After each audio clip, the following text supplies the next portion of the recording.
Ep35 with Animals. The best mix of music. This is Class95.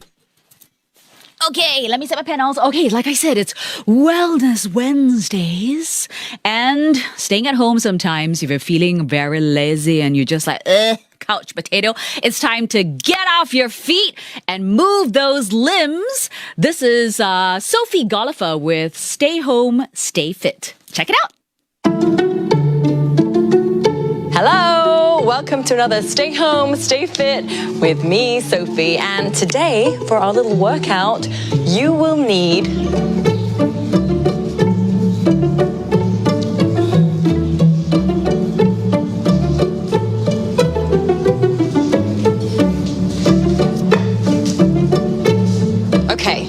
you can do this while you're watching TV, you're hanging out, anything you're doing at home. Just grab 2 cans, low-fat condensed milk. It doesn't have to be low-fat. It can be absolutely anything. And if you're feeling a little bit punchier, you can pick a bigger can. These ones are quite small. And what you're going to do is you're just going to lift your arms up. You can do this for hours. And hopefully, as a result, you'll have guns of steel. Not that I probably need to do a few more of these, but you catch the drift.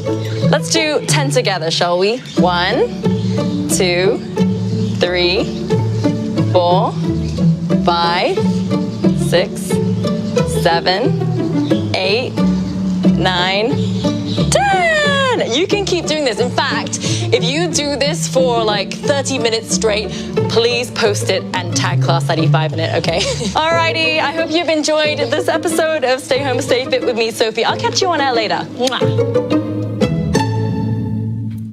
Okay, so when I looked at Sophie doing it, I'm like, she's just using a couple of tin cans. You know, I'm going to use a cup, and the cup is even lighter. It's not going to do anything. My goodness! I've been doing it during the whole duration that she was talking, and my arms hurt now. Wow, I can feel the burn. Okay. All right, yes, he needs to do some exercise. And now it's time to do our neck exercises because, you know, looking down at the laptop, working all day long, this is not good. It's actually an exercise that my chiropractor actually taught me, and it's supposed to be something I'm supposed to do every day at home, which I haven't. Oops. Let's do it together. It is time for... It's Wellness Wednesdays. Okay, so I'm going to turn to the side. I want you to push, sit up straight, and then I'm going to turn my mic a little bit. Tilt your head all the way as far back as you can, okay? All the way, and then hold it there. Can you feel the stretch? Oh, wow. 1,000, 2,000, 3,000. Come back to the middle. We'll do it 2 more times, okay? 1 more time, roll all the way to the back. Wow, I don't know about you, but I really saw 1,000, 2,000, 3,000. Come back to the front. Don't imitate me, huh? I'm trying to get near to the mic. Okay, one last one. 1,000, 2,000, 3,000. Come back to the middle. Do you realize that when you push your neck all the way to the back, and you try to talk and you try to swallow your saliva, it's actually quite hard. Okay, continue doing this. Promise me you'll do this at least 30 times today, okay? Oh, wow. I really needed that. Okay, and that brings us to... It's Wellness Wednesdays. Here's to being well and staying well. Okie dokie, let's get to our... Jassie's poll of the day. Are you an introvert or extrovert? Now, before we get to your messages, I found this hilarious video of 2 parrots, and it's a great example of how one is an extrovert and one is an introvert. Let me move my mic a bit. Okay, check it out. Look at that. Introvert and extrovert hanging out at home. They look the same. Yeah. Oh, I think you know which one's the extrovert. He's coming out now. He's like, oh! He's like, yes, I'm fabulous. I'm a fabulous parrot. I'm going to bob to the music. And the other one is like, okay, yeah, whatever. I don't know what's going on. Come on, parrot. Oh, he's so beautiful, actually. He's got some grooves. Oh, look at the extroverts like, hello, baby. And then the other parrot's like, what are you doing? Please, get away from me. Introvert versus extrovert parrots. Okay, let's get to your messages. I want to see like our viewers and listeners. Do we have more introverts or extroverts? Vincent Neo. Hey, Vincent. I like what Vincent wrote. He says, when I see a dog, I go, hello, dog. When I see a cat, I say, hello, cat. When I see a chicken, I say, hello, chicken. But when I see a human being, I quickly avoid eye contact and hope that they don't talk to me. So am I an introvert or extrovert? Aha! Therein lies the question. It's not about what I perceive you to be. It is what you think you are. Are you more of an introvert or extrovert? So here's the deal. I think a lot of people think, extroverts are usually very loud and noisy, and the introverts are very quiet. That's not really the definition. The definition is how you deal with a social circumstance. For example, when you go to a very busy party, extroverts sort of feed off the energy of everybody, and they become more like, woo! Because there's so many people. Whereas introverts dealing with a lot of people, it drains you of your energy and you feel like, oh my gosh, I need to go home and just be myself and recover some of that. So which one are you? Vote now, okay? Want to say hi to Eudora Tay. Hey, definitely team introvert because I need my own personal space, especially after going out with family and friends. I enjoy going out on my own. And I can do anything I want, especially even to eat or watch movies. So some people cannot eat and watch movies on their own, right? It says, basically, I think entertaining or having the need to talk to people drains a lot of my energy. Eudora, definitely that's a telltale sign of an introvert. Now, Sesam says, I'm an extrovert. I like the social setting. I like to engage with people and make friends easily. I prefer to talk out problems or questions than keep it in my heart. I'm outgoing. Overall, I thrive around people and I feel comfortable in large groups. Okie dokie. Keep those votes coming in. By the end of the show, we'll find we have more introverts or extroverts for our Class95 listeners and also our Channel 5 viewers. Okay, I'm going to go on air. Nom Nom News. A bit of Lady Gaga with Stupid Love right here on Class 95. Hello to everyone on Channel 5. What's wrong with Yaz? Why she says hello so many times? Also on our Facebook Live, thank you so much for tuning in. Just so you know, our little live television show, the last show will be on Monday and we've got a little something extra special lined up, so you got to tune in, okay? In the meantime, I got some Justin Timberlake, I got some Paula Abdul and some Taylor Swift and a bit of trivia about Tay-Tay as well, so stay tuned. But for now, let's talk food. Class 95's Nom Nom News with Yasmin. Okay, so this is something for the vegetarians. And even if you're not so inclined and you think like, vegetables, this is seriously good food. So I always say that I'm a meatosaurus, right? I really love meats. When it comes to vegetables, I eat it because I have to, but I don't go like, woo, I'm so excited to eat vegetables. But having said that, I've been to this place and it blew my mind. It's called Whole Earth at Pixia Street. Now, it's been around since 2003. It's Singapore's first and only plant-based restaurant that's been awarded the Michelin Guide's Bib Gourmand for four consecutive years from 2016 all the way to last year, 2019.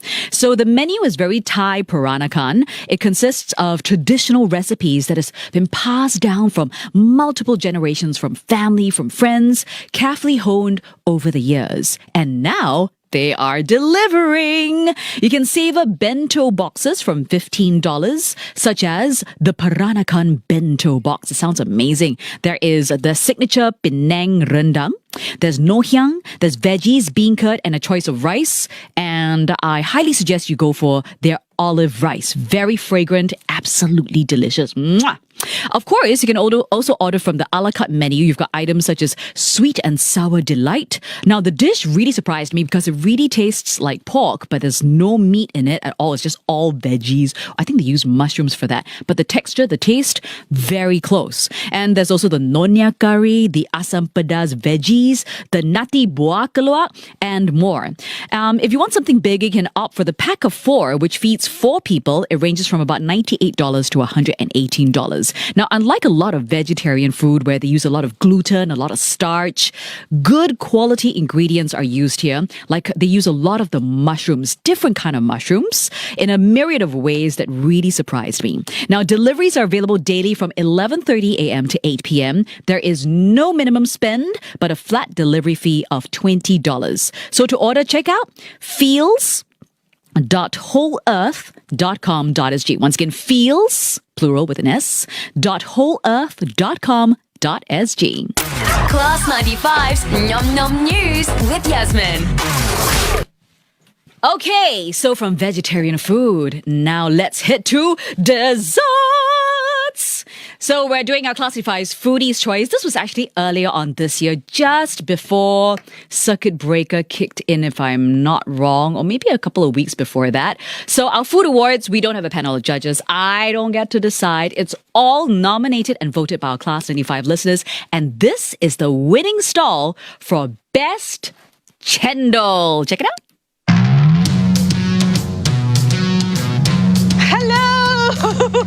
A graceful jump in, not.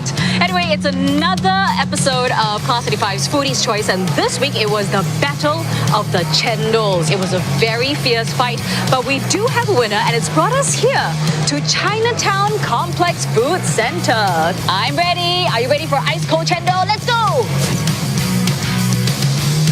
Wow, now I know why it's called Chinatown Complex Food Center. It's so complex. It's like a labyrinth. Okay, so we explored the red zone, the green zone, all done. So I think there's a yellow zone. Maybe it's there. I still can't find it. Where is it? Oh my goodness. Aha, it is. It's in the yellow zone. Okay, ta-da! The winning chendol is Old Amoy Chendol. Oh, so young. Hi guys. Can we have a little chat? Yeah. Okay, come on out, come on out. I feel like I should have worn my heels today. Okay, tell me your names. Hi, I'm Yuning. And my name is Andres. And both of you are friends or? No, we are cousins. Yes, Cousins. Okay, so congratulations. You know, our listeners have voted your stall as the best chendol in Singapore. So I want to hear your story. Okay. You guys look really young. So is this stall, how long has it been around? We've been here for 3 years. 3 years, so very new, but awesome. Everybody's been raving about it. Tell me the heritage of your chendol. Okay, so basically, right back in the 50s, my grandpa sold chendol for a couple of years, and then he stopped selling chendol. That's why it's called Old Amoy Chendol. Okay. In 2016, we will be in China running a water filtration system. Yeah. So after that, we came back and we realized that what we want to and craving for chendol, it wasn't to our taste. Right, you couldn't find one that you're like, wow. Okay, so what happened then? So we both sat down and then we were like discussing about, actually grandpa used to sell chendol, and then why not we get some recipe from my mom, and then we practiced for about 6 to 8 months, and then we decided to bid a store through NEA. Okay, so you gave up your job in China, you came back and both of you decided to run this. Yes. Isn't that awesome? So you guys can be considered third generation hawkers. Yes. Wow. Okay, big question. What makes your chendol so good that everybody's raving about? What's so special? Okay, I think the most special part is none of the ingredient, right? We get it from supplier. Everything we produce ourselves. Handmade. Handmade. Everything. Yeah, everything. Wow. For example, our green jelly, right? We will have to wake up 2 a.m. every morning to source for pandan. 2 a.m. already. I just only got to bed. Okay, then what else? Instead of using preserved coconut milk, we decided to use fresh. But instead of adding water and squeeze it by hand, we use a cold press machine. All right, and also for the red beans, we choose to use Japanese azuki bean, and we also hand-pick only whole beans.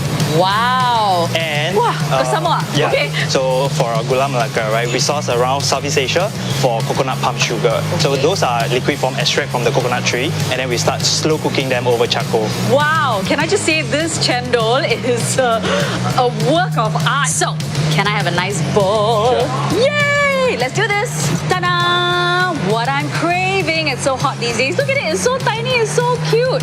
But a lot of ingredients. Okay, first of all, I've always said these squiggly little things, the chendol, it's got to be really nice and soft. I hate it when it's like a bit bouncy. It's got to be so soft the minute you put it in your mouth, you can just squish it with your tongue.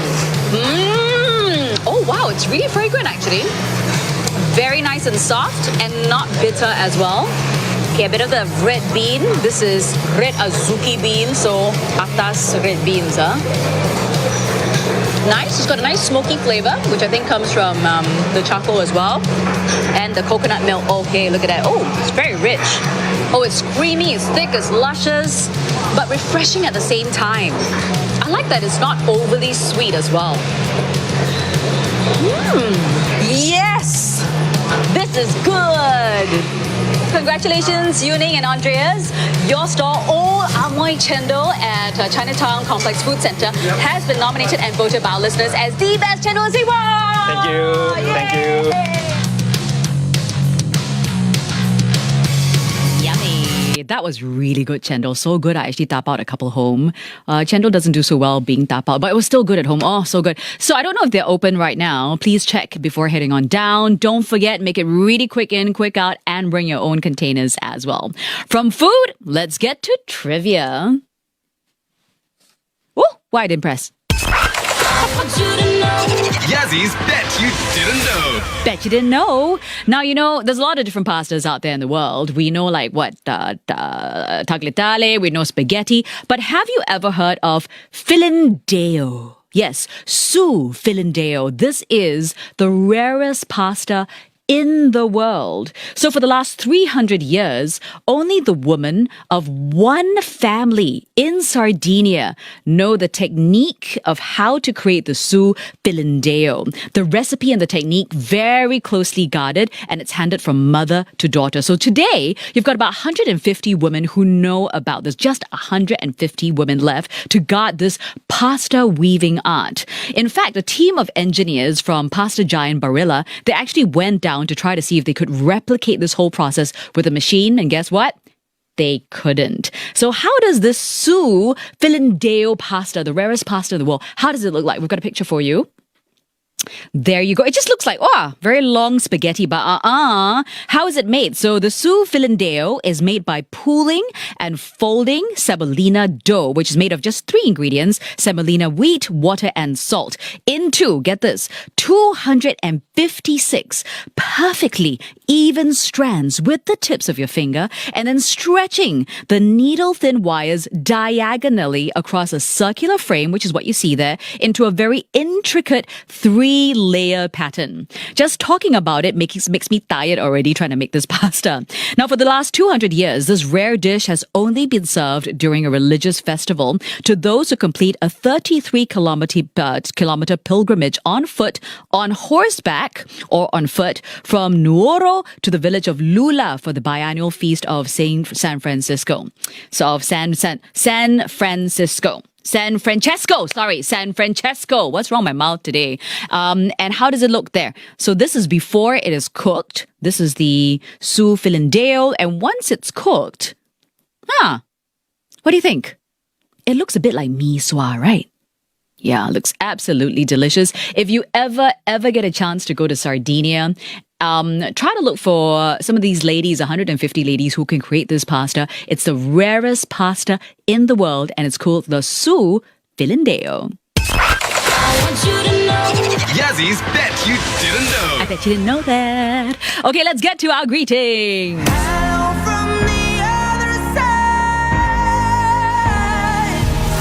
Oh, so cute. Okay, we've got a husband and wife that have both sent in messages separately for each other. Ben says to my wife, Mia, happy first anniversary. And then Mia says, today is our wedding anniversary. A big shout out to my hubby, Benjamin Roberts. Thank you for being such an awesome partner for me. I love you, Mia. Okay, Ben and Mia, come on. Kissy, kissy. I can see you. I want to see some kissy kisses. Yes. Happy anniversary, guys. Here's to many more beautiful years, and hope you always grow in love. From all of us here at Class 95. This one's from Jaslyn, who says, to my kids Phoebe and Luke, they really enjoy your show a lot, Yaz. Especially my 6-year-old boy Luke. He will follow your hand gestures. Okay. Hello, Phoebe and Luke. Can you wave back to me? Hi, guys. Thank you so much for watching, and give your mom a big hug as well, okay?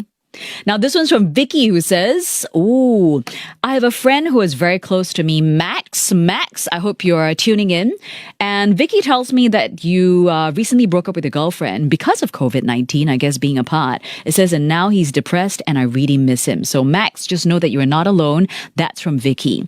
And I think breakups are always really hard because you're in this emotional turmoil.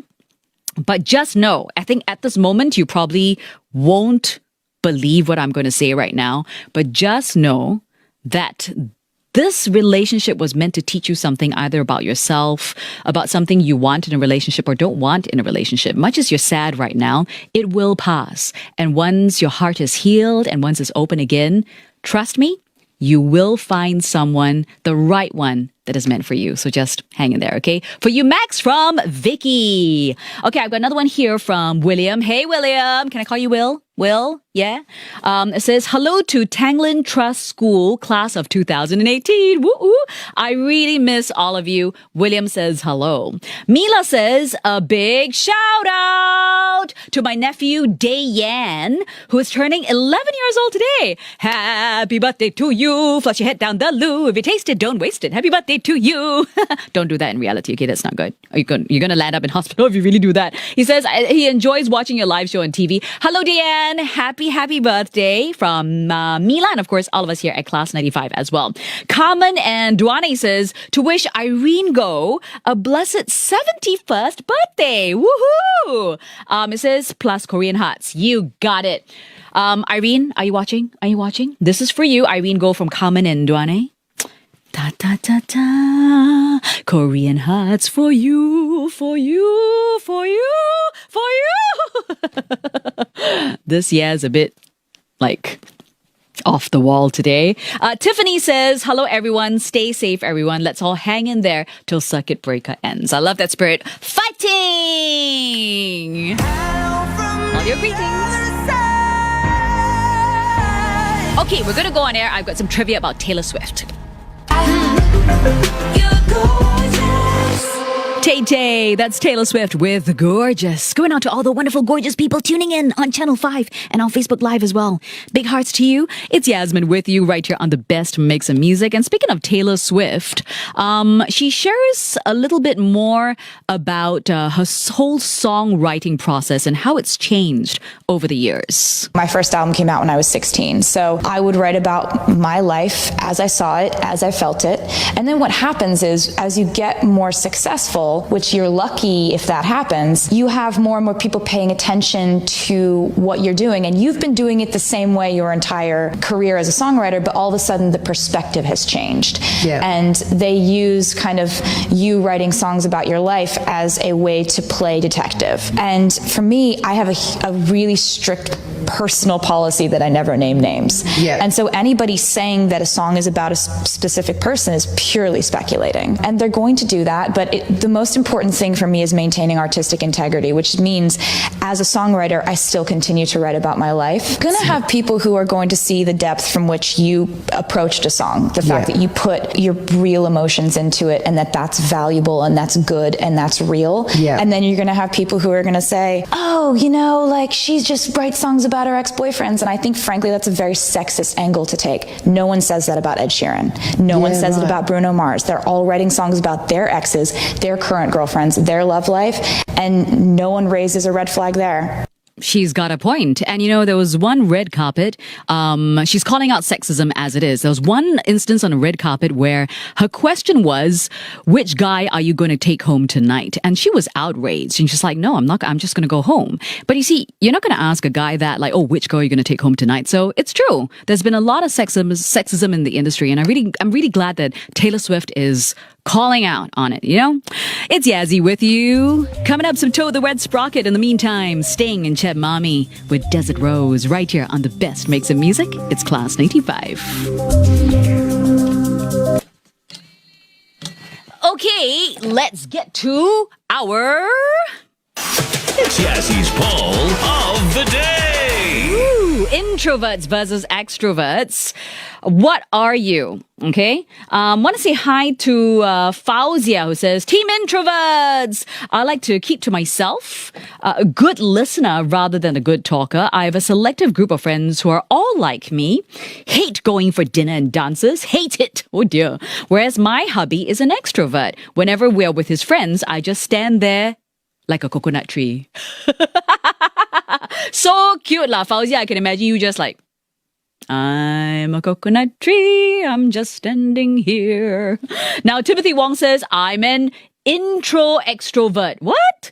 Due to the nature of my work, I have to entertain clients, vendors, etc. But when I'm by myself, I'm usually at home doing my own stuff. I seldom meet friends unless it's initiated by them. Okay. This one from Christine, who says, Team Extrovert. I've always been interested in people in general, exploring new places, just wanting to know more about anything. I can't stand being alone. I will die. Okay, that's a bit of that's a bit of extreme. You will not die if you're alone, okay? But I guess it's just an expression. Okie dokie. So introverts or extroverts? I'm very curious. Are our viewers and listeners more team introverts or extroverts? So very obviously, I'm an extrovert. I gain energy when I'm around a lot of people. When I'm alone, after a while, I become more inward looking, so it's not healthy for me. So I like to be out there with people. But the results, are you ready? Okay. Wow. 80% of our listeners and viewers are introverts. I'm really surprised by that. Really, really surprised. I would have thought maybe it was like a closer range, like a 50-60 or 50-50. So 80% of our Class 5 listeners and Channel 5 viewers, introverts. Thank you so much for being part of our poll. We'll catch you tomorrow at 1 p.m. In the meantime, stay home, stay well, stay sane, and stay safe. This is Yasmin. Bye!